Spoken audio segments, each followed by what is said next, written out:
Representative Ana Maria Rodriguez Ramos and Representative Ron Reynolds, along with Kendall Scudder, the Texas Democratic Party chair. Thank all of you for joining me today.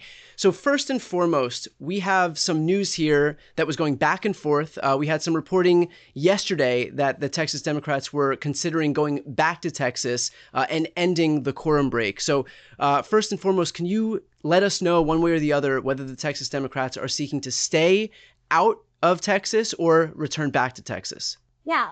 So thank you so much for asking this question. Look, the ball is really in Governor Abbott's court. What Texas Democrats promised Texans is that we will fight to kill this special session. And we feel like we have been successful. We've actually not only killed the special session, but we have brought nationwide attention to what is happening, not just in Texas, but in North Carolina and multiple states to come. So we are proud of the work that we've done. We're amazed by the moment that we have met, and that we are encouraging people that this is not, this is just the beginning of this fight. But really, honestly, the ball is in Governor Abbott's court. We're ready to get to work on flood victims, recovery, and rebuilding. But if they continue to put partisan party grabs, before the people, we're going to still have all tools on the table. Well, looks like as of right now, the governor and these Texas Republicans have there's no indication that they're looking to relent on this fight to continue gerrymandering the maps in Texas. And so is it fair to assume that so long as that continues to be their top priority, that y'all are not going to go back to Texas, that you will continue on with this quorum break? Well, the truth is we can't be out indefinitely, right? Like we can't be out till Thanksgiving or what have you. So we're working with other states. What that looks like in the return, eventually we will have to return. We are working, as our vice chairwoman said, with different states nationwide. And so we are going to have to land this plane at some point. What that looks like, we don't know just yet, but we do know that we're going to continue to fight in different ways to continue to bring attention to this extreme power grab. I would just add, in addition to what my colleagues stated, they're absolutely correct. But in addition to that, we have changed the narrative. People are now across the country are waking up and saying, oh, crap, this is unprecedented. This is a mid-decade redistricting, a racial gerrymander that is going to disenfranchise communities of color across this country. Not on our watch, but we're going to allow a dictator, authoritarian president to take us back. We just celebrated the 60th anniversary of the Voting Rights Act of 1965 that really allowed people who look like us, that didn't get a chance to participate in democracy, to have an opportunity to vote, to hold public office. And we're not going to allow President Trump and his MAGA extremists to take us back. So we've taken this fight not just to Texas, but across this country, and galvanize a movement with California, New York, and other states. So we have changed the narrative, and more importantly, we've channeled the strength in Democrats not to lay down and surrender to President Trump nor anyone else. So that's what my colleagues and I have done. We fought the good fight, and now we have raised the ante for other states to do the same thing. I want to make a point that, my whole delegation they're political refugees right now. They have armed gunmen sitting outside their homes where their families are. They're being fined daily. They're away from their jobs. They're away from their families because they're trying to teach this country how to fight. And I want to know, how long does my delegation have to be in Chicago before blue state governors start acting? Why are they saying that they're going to respond when Texas does it? Do it now. Texas is already doing it. Democrats finally have the ball. Stop playing defense and play offense. And so, look, my delegation is sacrificing everything they can right now, and I don't see an end in sight. I think they're going to keep slogging. But regardless of how this thing plays out, I want to see our blue state governors fighting as hard as Texas Democrats. Perfectly put. And that's actually what I want to get to at this point.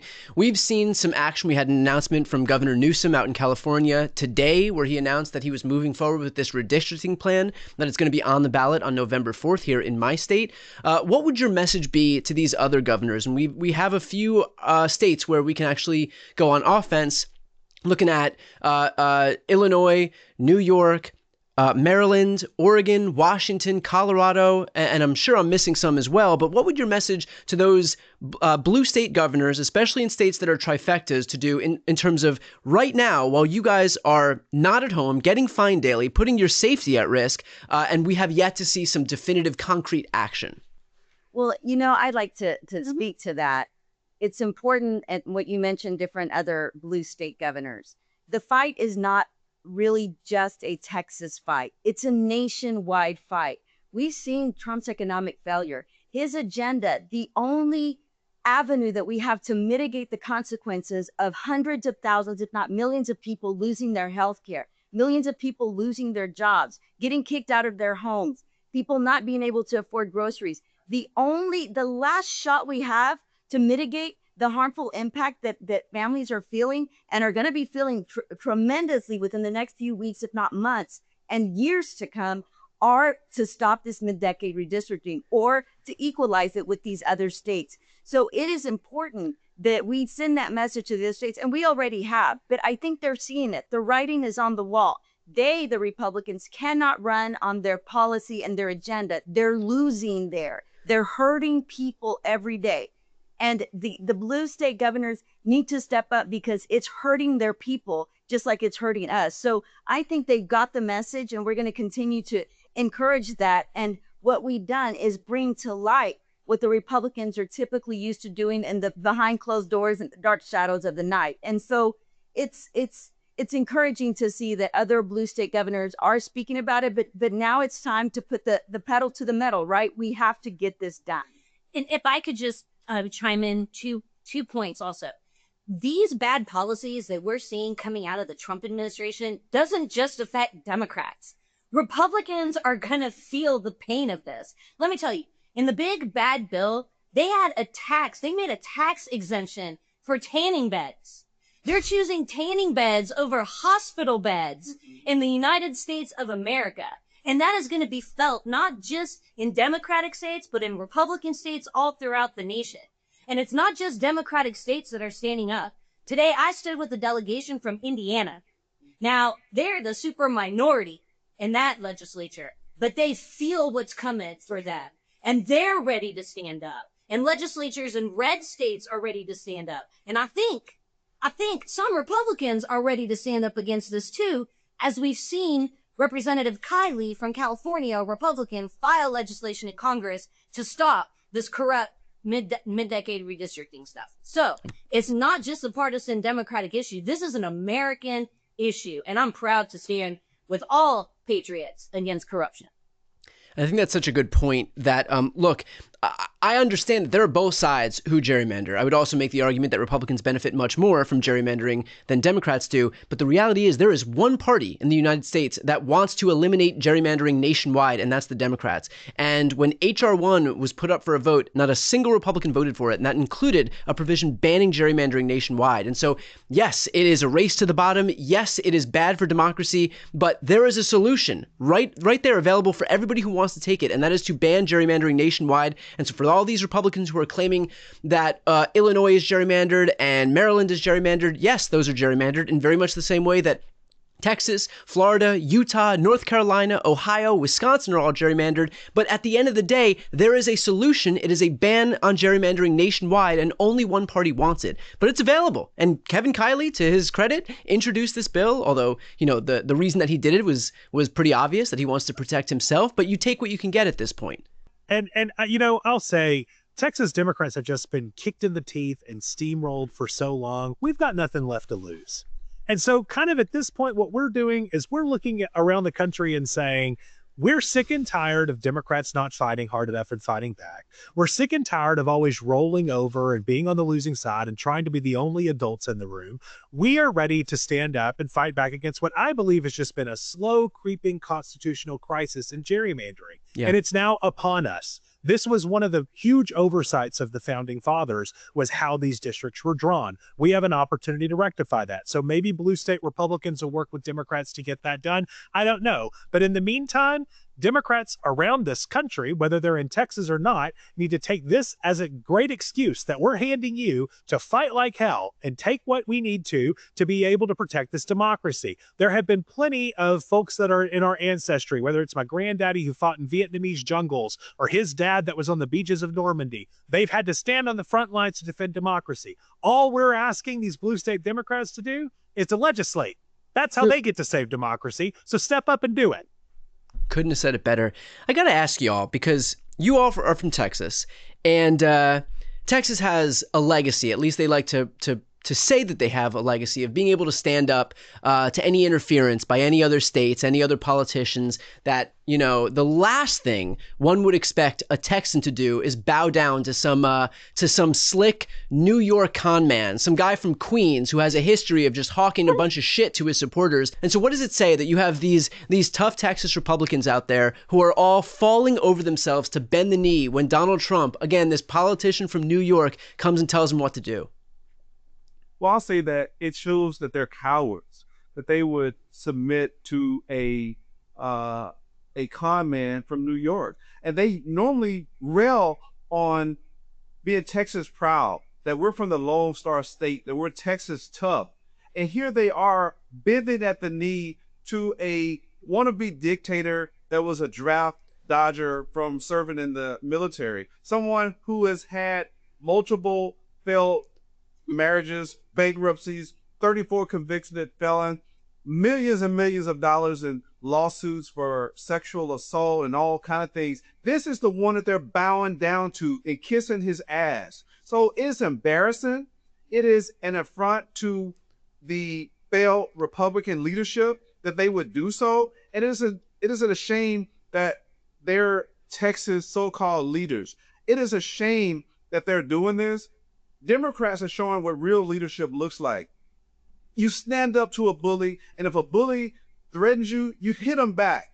That is the only way that you get that bully's attention. These cowards are bowing at his knees like they're worshiping him, like he's some kind of freaking king, like they're afraid of him. They're submitting to his authority.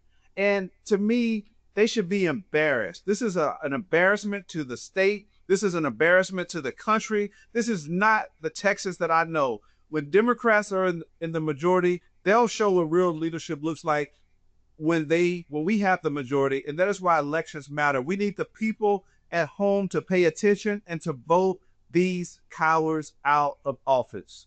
And I'd like to add, beyond them being cowards, in addition to them being cowards, they're callous and cruel. Because during COVID, tens of thousands of people, we had bodies stacked in the morgues. Tens of thousands of people were dying. We are the state with the highest uninsured rate in the country. During COVID, the governor did not call one special session. Not one. People were dying. Teachers were quitting their jobs. Families were, everything was in disarray. Nobody knew. We were all suffering. Mm-hmm. He did not call one special session to help the people. During the freeze, there was no really remedy for families. And so now when a con man from New York calls and demands 5 seats, these cowards buckle. It speaks to their cruelty, it speaks to their callousness, but it also speaks to their desperation. They know they can't win on policy. They can't win on their agenda. They can't win on the ideas because they have none. They're taking orders from a con man. They as well are con men because they're conning the people out of where our focus should be, which is not only helping the flood victims, but also working toward mitigation of Trump's horrible bill and the economic impact it's going to make on working families in our states. And if I could just and that's why platforms like this and what we're doing right now is so important, because these individuals, they thrive in misinformation. They thrive in societies that aren't informed as to what's happening. They can lob these attacks on us that we're abandoning our positions or we're cowards because they rely on an uneducated electorate. And so that's why we have to continue pushing on. We have to continue reaching people at all platforms to let them know what is truly happening and not to let them be fooled by these crooked, politicians. I got to ask, when you've spoken to folks in your districts who you represent, certainly not everybody that you represent are Democrats. In your conversations, have you been able to connect with independents or Republicans who've seen this blatant power grab at the hands of these Texas Republicans and who've kind of expressed disgust or dismay at what they're doing, maybe even support for Democrats in the process?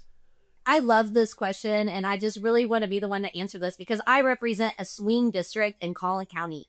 And when I left on this quorum break, it was a priority of me to hold a town hall to let my constituency know why we're doing this and what's at stake.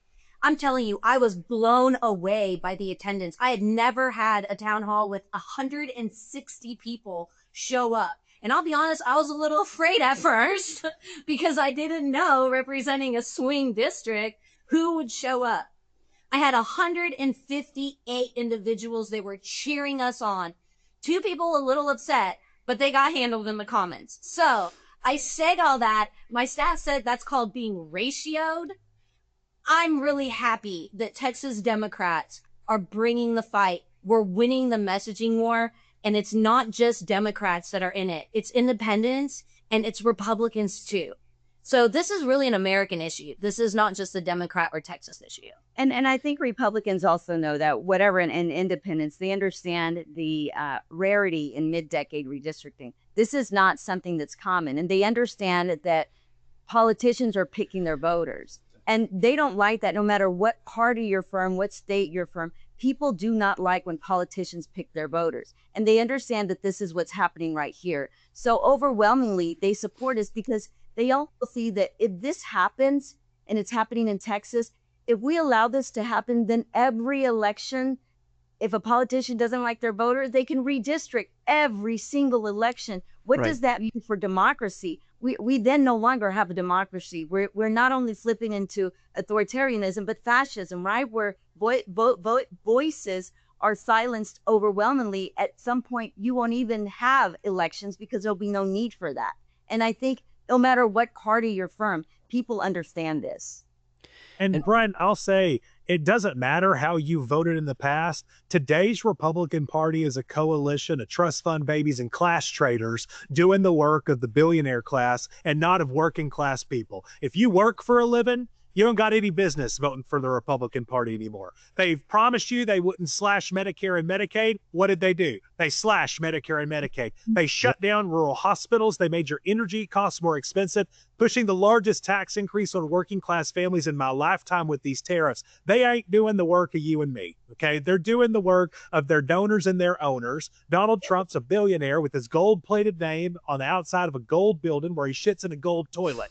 They don't care about you. And the Democrats are out here throwing down, fighting back, making sure that people who work for a living actually get a fighting chance. So it doesn't matter how you voted in the past. It's how you're voting now. And moving forward, working people are sticking together and voting for Democrats. Well said. To that point, one small step that we can all take, everybody watching right now, to support the work that these Texas Democrats are doing, to support the conditions that they're staying in right now, to support them in their fight, please donate to the Texas Democrats. I'm going to put the link right here on the screen and also in the post description of this video. It is, again, a small step that we can all take to show some support for the fight that they're engaging in right now. Highly recommend, if you have anything to contribute, that would really go a long way. Thank you all for being here, and thank you for engaging in this fight. Look, I know I speak for a lot of people in saying that we know that the conditions that you're staying in are obviously subpar, that there are security issues, that you're away from your family, that there are folks who have young children or elderly relatives or parents that you would normally care for, that you have other jobs that you have to go to, and spouses that you have to be with. But the fact that you're there, I know is not where you want to be, but there's so much support and appreciation for everybody out here in terms of what you're doing. So thank you so much for making this sacrifice. And again, like I wish I even had words to express our gratitude for what you all are doing and for the sacrifices that you've made. But suffice it to say, thank you. Thank you. Thank you for nothing. Very much. Appreciate the platform. Register to vote.